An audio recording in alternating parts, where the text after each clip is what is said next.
8-დან 14 სექტემბრამდე თბილისი პირველად მასპინძლობს მილანის ახალგაზრდულ საფეხბურთო ბანაკს. პროექტი იტალიის საელჩოს და კოკა-კოლა ბოთლერ ჯორჯიას მხარდაჭერით იმართება. ბანაკი არის იტალიის სპორტის დღეების ნაწილი 7 დღის განმავლობაში. 6-დან 14 წლამდე ასაკის 300-მდე ბავშვს მასპინძლობენ. მათ იტალიელი და ქართველი სპეციალისტები მილანის მეთოდოლოგიით ავარჯიშებენ.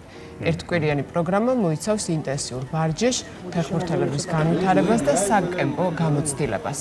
საკემპო გამოცდილებას, კი ბატონო, როგორც კოკა-კოლა ბოთლერს ჯორჯიაში აცხადებენ, კომპანიის მიზანია ახალგაზრდა ფეხბურთელებისთვის თავდაჯერებულობის, გუნდურობის და ჯანსაღი ცხოვრების წესის ჩამოყალიბება. ამიტომ მსგავსი პროექტების მხარდაჭერას მომავალშიც გააგრძელებენ. ბანაკის დასრულების შემდეგ ყველა მონაწილე სერტიფიკატს მიიღებს. ახლა ვნახოთ პირველად მოგვეცა მათთან შეხვედრის შესაძლებლობა, თუმცა დარწმუნებული ვარ, სამომავლოდ კიდევ ვითანამშრომლებთ. კარგ დროს გავატარებთ ბავშვებთან ერთად და ჩვენს მეთოდებს უკეთ გავაცნობთ. რა თქმა უნდა, გავერთობით კიდეც და თან ვივარჯიშებთ. ყველა ასაკობრივი კატეგორიისთვის შესაბამისი პროგრამა გვაქვს. მოხარულები ვართ თბილისში ყოფნით და ახალგაზრდა სპორტსმენებისადმი მიძღვნილი ღონისძიების ორგანიზებით.